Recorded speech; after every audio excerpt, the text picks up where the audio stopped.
Seigneur, on te remercie, voilà, c'est toi qui nous dis que tu agis avec main forte et bras étendus.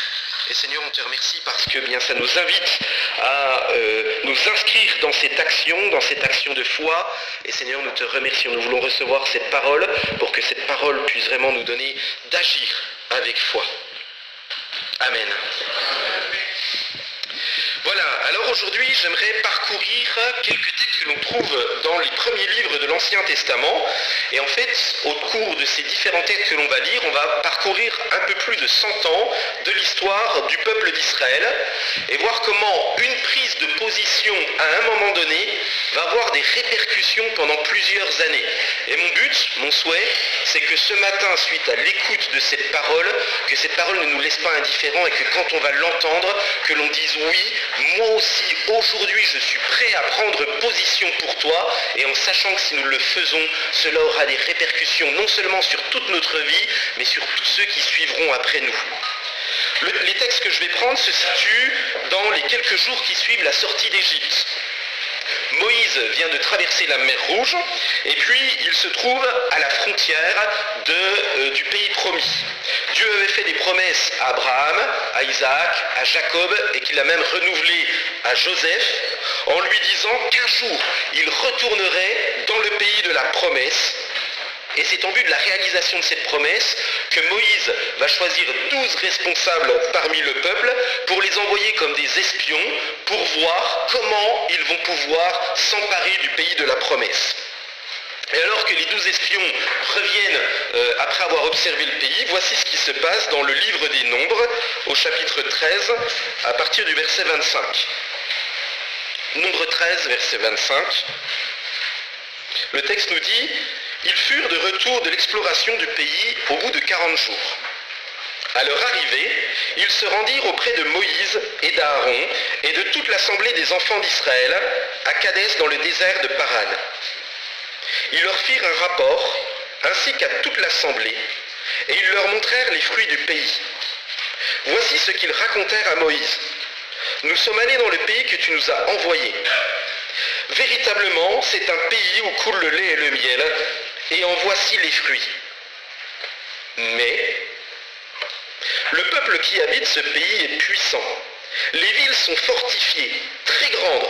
Nous y avons vu des enfants d'Anak, autrement dit des géants.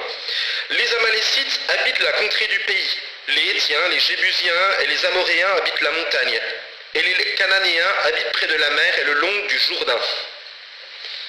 Caleb fit taire tout le peuple qui murmurait contre Moïse. Il dit « Montons, emparons-nous du pays, nous y serons vainqueurs. » Et j'arrêterai la lecture ici.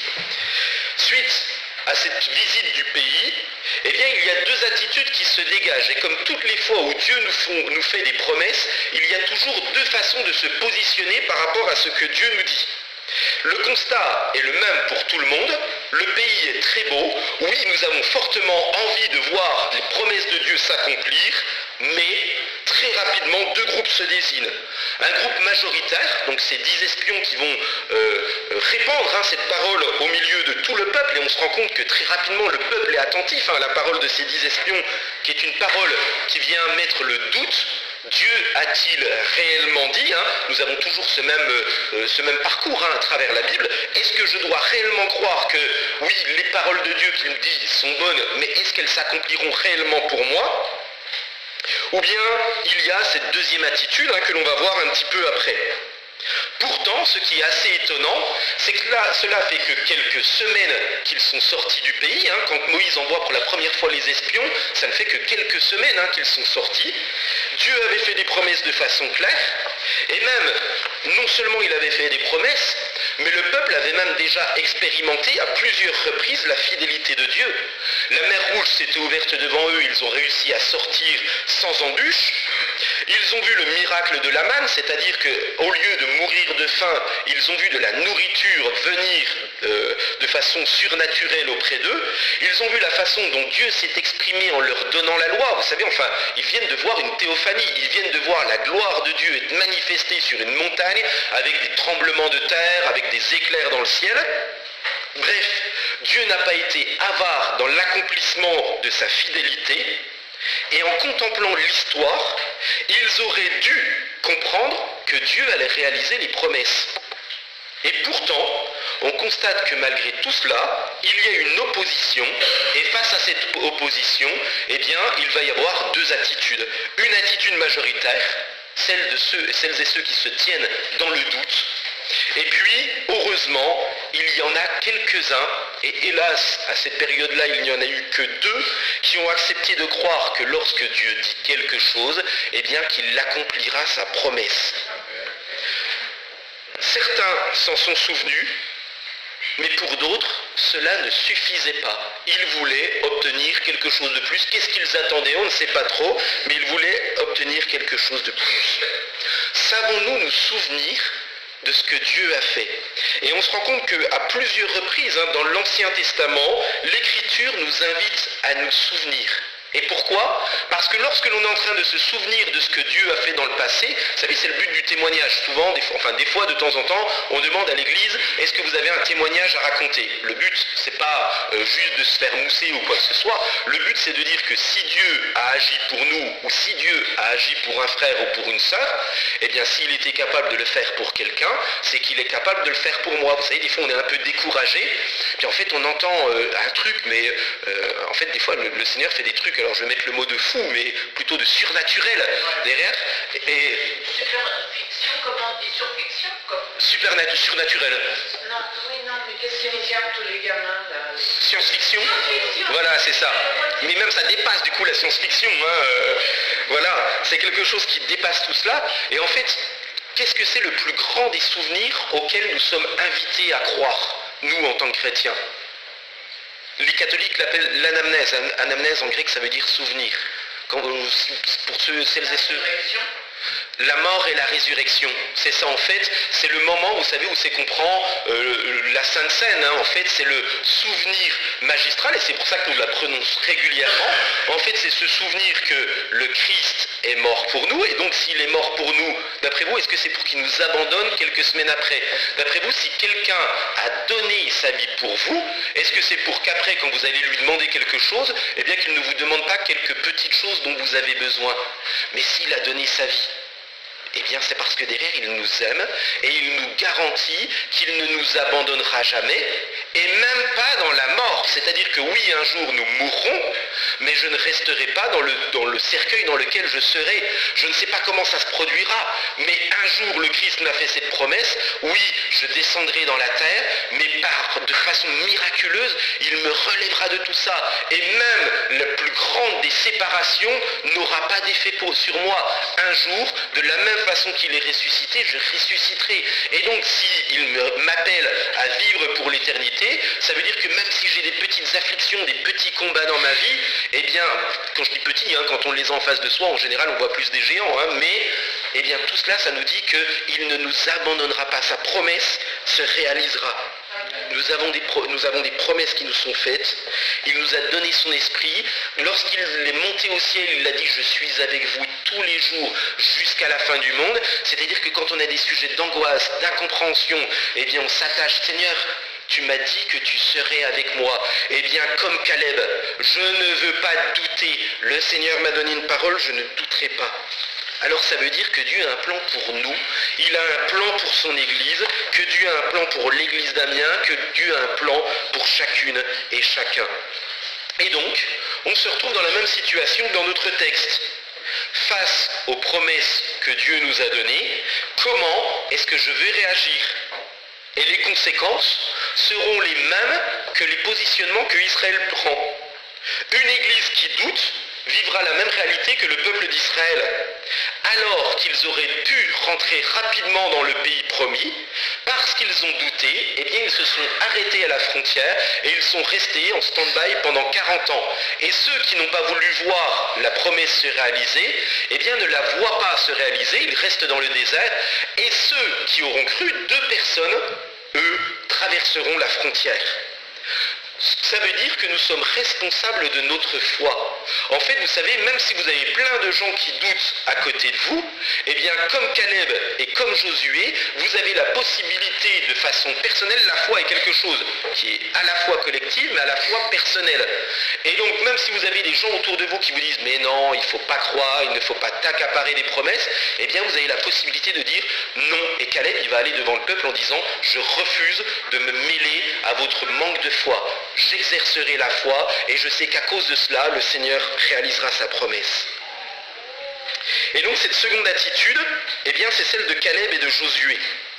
Et cela va avoir des conséquences, c'est ce que je vous disais, hein. Ils prennent des conséquences juste pendant quelques heures.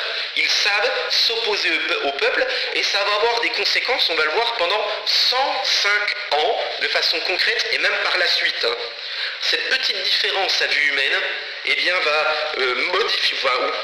modifier, parce que je pense que le cours de l'histoire d'Israël était bien inscrit, mais va avoir des répercussions sur l'ensemble de l'histoire d'Israël. La prise de position de Josué et Caleb va avoir des répercussions à long terme.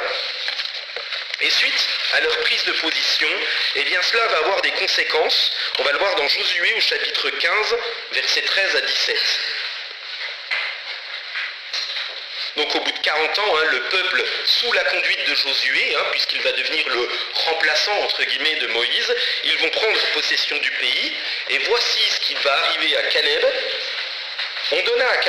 Josué 15, verset 13, on donna à Caleb, fils de Jéphuné, une part au milieu des fils de Juda, comme l'Éternel l'avait ordonné à Josué.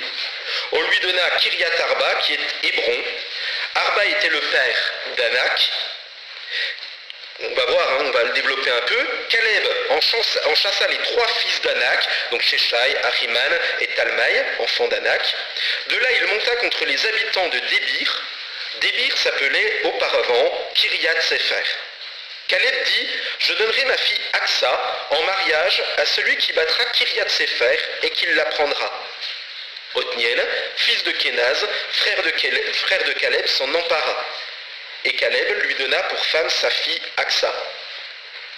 Lorsqu'elle fut entrée chez Othniel, elle le sollicita et demanda à son père un champ. Elle descendit de son âne et Caleb lui dit je vais arrêter la lecture ici, on a grosso modo ce que je voulais dire. Alors tout d'abord, on se rend compte que Caleb reçoit une part d'héritage spécifique.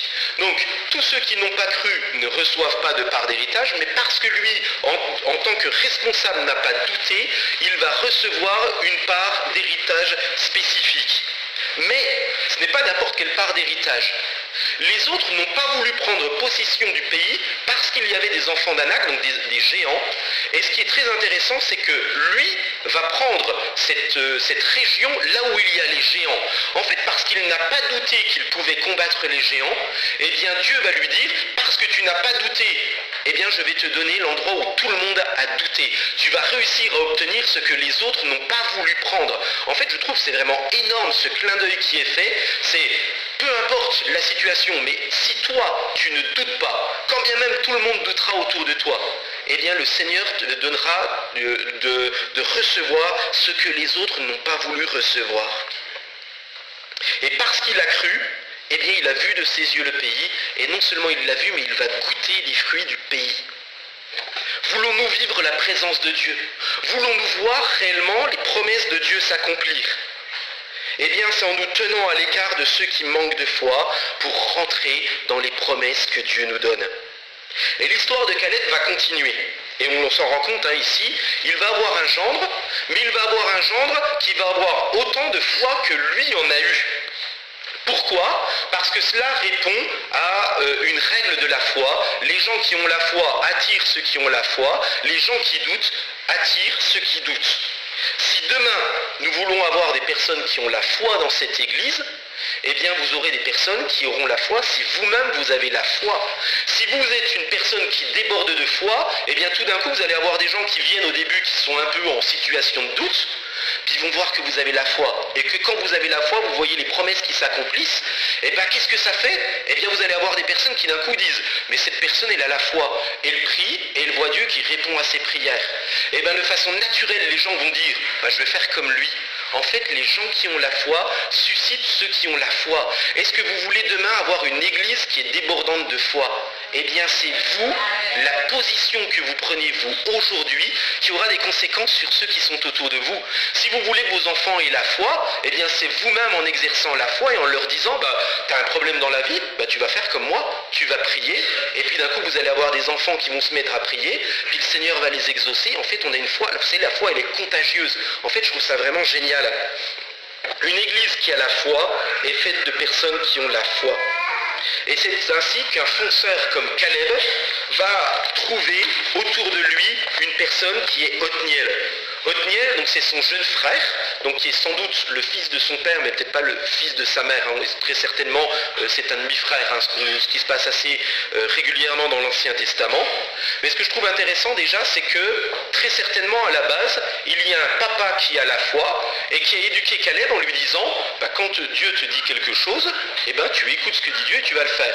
Et du coup, il va éduquer son frère de la même façon, il va éduquer Othniel en disant, quand Dieu te demande de faire quelque chose, tu ne te poses pas la question, si Dieu te l'a demandé, eh bien tu vas réussir dans tes projets, tu vas réussir dans tes entreprises. Et lorsque Caleb doit prendre position du pays, eh bien il va appeler à l'aide. Caleb commence à être un peu vieillissant, mais il va chercher du coup à s'entourer de personnes qui sont comme lui. Et il va donner un critère. Je donnerai ma fille au premier qui rentrera dans la ville. En fait, ce qu'il est en train de dire, c'est ce que je veux pas avoir quelqu'un qui craint, je veux pas avoir quelqu'un qui a des doutes. En fait, je veux pas avoir quelqu'un qui est à la solde des autres et qui dépend de la foi des autres. Je donnerai ma fille à quelqu'un qui a la même mesure de foi que moi. C'est-à-dire qu'en fait, ce qu'il attend de lui, c'est que ce soit un peu une personne qui, quand il a un problème, il ne se pose pas la question, il fonce. Et en fait, quand il va se retrouver devant cette ville, pour lui, c'est une certitude, Dieu a fait la promesse qu'il allait donner le pays promis, eh bien Othniel, il ne se pose pas la question. Il nous a dit qu'il nous donnait le pays promis, eh bien on va y aller par la foi, et puis on sait que le Seigneur nous accompagnera. Est-ce que l'on veut avoir des gens qui ont la foi dans l'Église ? Est-ce que l'on veut avoir demain un pasteur qui a la foi dans notre Église? Est-ce que l'on veut avoir des enfants qui ont la foi dans notre Église? Eh bien, ça passe par la mesure de foi que nous développons. Quand je dis ça, ça ne veut pas dire que vos enfants vous suivront, en tout cas peut-être pas dans un premier temps. Mais ça veut dire que l'empreinte que vous laisserez sur vos enfants aura des conséquences pendant toute leur vie. Jamais ils ne pourront dire que Dieu n'est pas capable d'agir. Moi, je me souviens d'un frère qui aujourd'hui n'est plus dans l'Église. Il m'avait dit il y a quelques années, donc moi j'ai grandi dans une église où il y avait vraiment une foi débordante, il m'a dit quand bien même j'arrêterai de venir à l'église, je sais que tout ce que j'ai vécu, je ne pourrai jamais le mettre en doute. Et je suis touché quand je vois par exemple des personnes âgées, de voir qu'elles me disent « Oh mais mes enfants aujourd'hui sont dans telle et telle église, et puis mes petits-enfants eh bien marchent ou bien s'en éloignent », mais de voir que ça laisse un impact. J'ai un témoignage comme ça quand j'étais à la fac de théologie. À un moment, on est une jeune fille donc, qui nous rejoint début d'année donc, à la fac de théo, et ça faisait 2 ans qu'elle était convertie. Et puis, donc elle a vécu une conversion, enfin c'est vraiment très touchant. Et donc quand elle se convertit, bien, elle dit à sa mère, écoute maman, je me tourne vers la foi protestante, j'ai vraiment vécu une rencontre personnelle avec Jésus. Et là sa mère la regarde et lui dit, est-ce que tu sais que ta grand-mère, donc la maman de sa maman, est-ce que tu sais que ta grand-mère était une femme de foi? Et elle lui raconte en fait que sa maman a grandi dans l'église, elle a connu l'école du dimanche, et elle n'en avait jamais parlé à sa fille.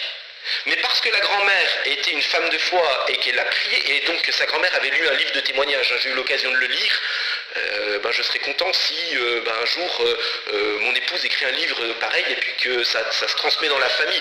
Vraiment un livre de témoignages, mais un truc extraordinaire.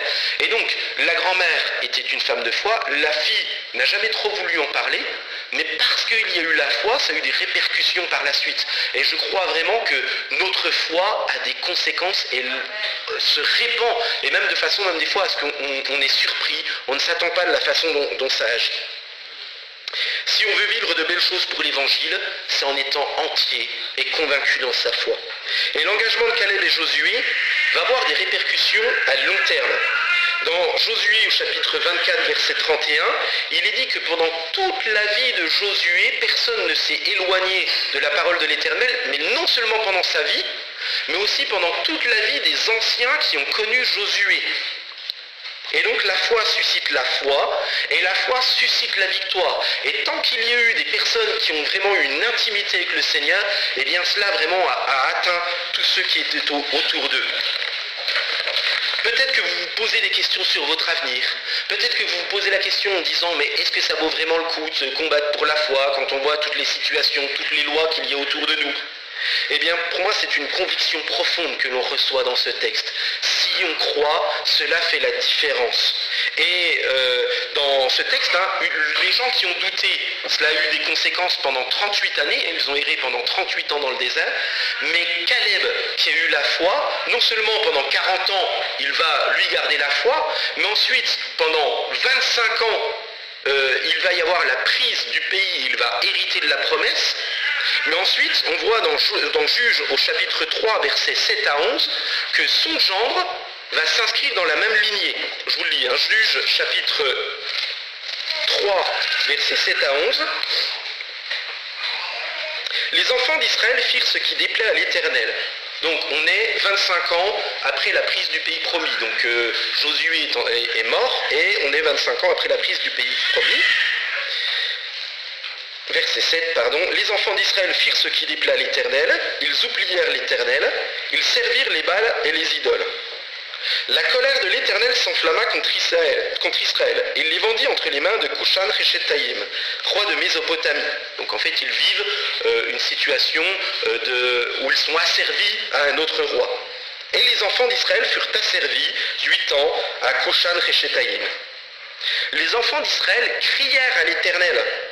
Et l'Éternel leur suscita un libérateur qui les délivra. Et qui est ce libérateur? Othniel, fils de Kénaz, frère cadet de Caleb. L'esprit de l'Éternel fit sur lui. Il devint juge en Israël et il partit pour la guerre. L'Éternel livra entre ses mains Cushan-Rishathaïm, roi de Mésopotamie, et sa main fut puissante contre Cushan-Rishathaïm. Le pays fut en repos pendant 40 ans, et Othniel, fils de Kénaz, mourut.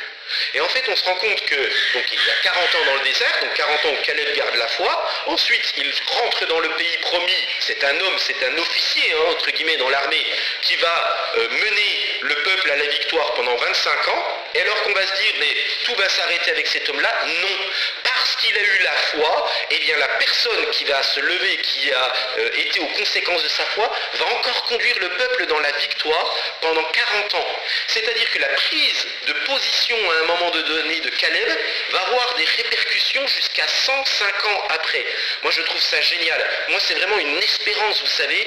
Encourageons nos enfants en leur disant mais prenez position pour le Seigneur, parce que pour moi c'est une certitude, vous savez, je ne me pose pas la question même de savoir si demain il y aura des pasteurs qui suivront et si quand je partirai en retraite il y aura une suite. Pour moi c'est une conviction. Si j'ai la foi, eh bien les jeunes qui fréquentent notre église et si vous parents vous avez la foi, eh bien on suscite des vocations, on suscite par rapport à des gens qui nous regardent, des gens qui auront envie, ils vont se mettre à aimer Dieu, ils vont se mettre à s'engager pour lui si nous nous engageons pour lui. L'acte de foi accompli donc par Caleb a des véritables répercussions. Notre prise de position aura des conséquences sur nos enfants et peut-être même sur nos petits-enfants. Et de même que notre doute d'aujourd'hui pourra avoir des répercussions sur l'avenir de l'Église, eh bien, si nous sommes pleins de foi, de la même façon, eh bien, il y aura des Othniel qui se lèveront en rappelant, en disant « Mais souvenez-vous de ce que Dieu a fait ». Othniel nous est présenté comme le Sauveur. Il est celui qui sert d'étalon pour tous les autres juges dans le livre qui porte ce nom, dans le nom du livre des juges. C'est-à-dire que tout au long du livre des juges, les 11 autres juges qui vont se lever, eh bien, seront toujours mis en comparaison par rapport à Othniel. Donc c'est-à-dire que pendant 105 ans, de façon concrète, il y a des répercussions, mais même après. C'est-à-dire que quand il y a d'autres juges qui se lèvent, ils vont toujours être mis en comparaison par rapport à Othniel. Il se leva comme Othniel l'avait fait, mais seulement il y a un petit titre qui continue, mais il ne fit pas aussi bien que Othniel. Et donc cet homme de foi va vraiment marquer les générations qui suivront. Et non seulement ça, c'est un homme qui change le regard sur les choses. On l'avait lu tout à l'heure, il s'empare d'une ville qui s'appelait auparavant Kiryat Sefer.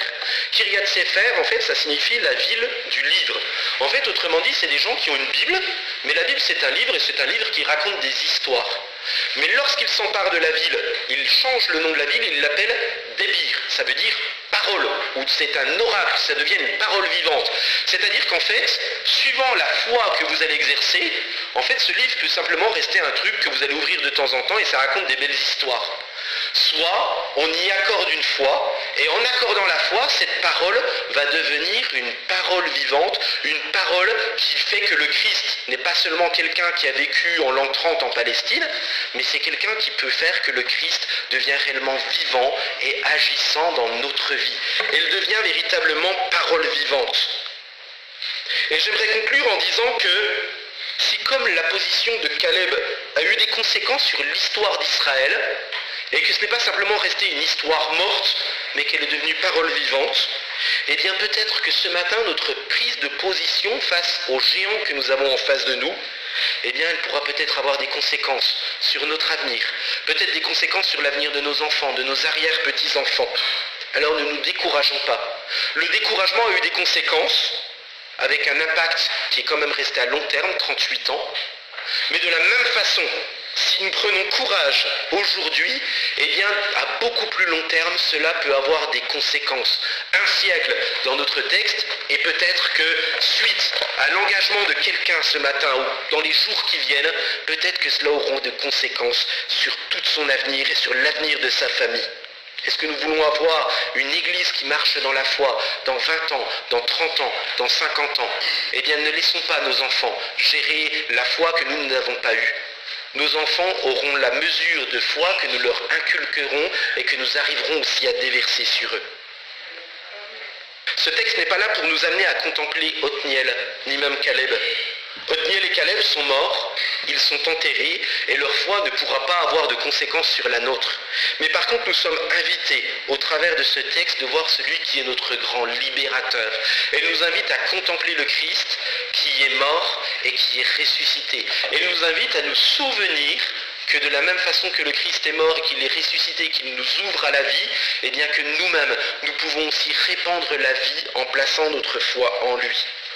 Celui qui a changé le cours de l'histoire biblique pour que cette parole qui était une lettre morte puisse devenir une parole vivante, eh bien, nous invite à ce que cette parole vivante puisse avoir un écho dans notre cœur.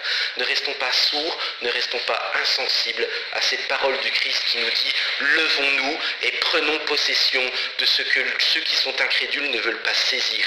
Ayons foi, obtenons les promesses que Dieu nous fait. Ne restons pas aveugles, ne restons pas insensibles, mais répondons à la parole que le Seigneur veut pour nous. » Je vous invite à prier.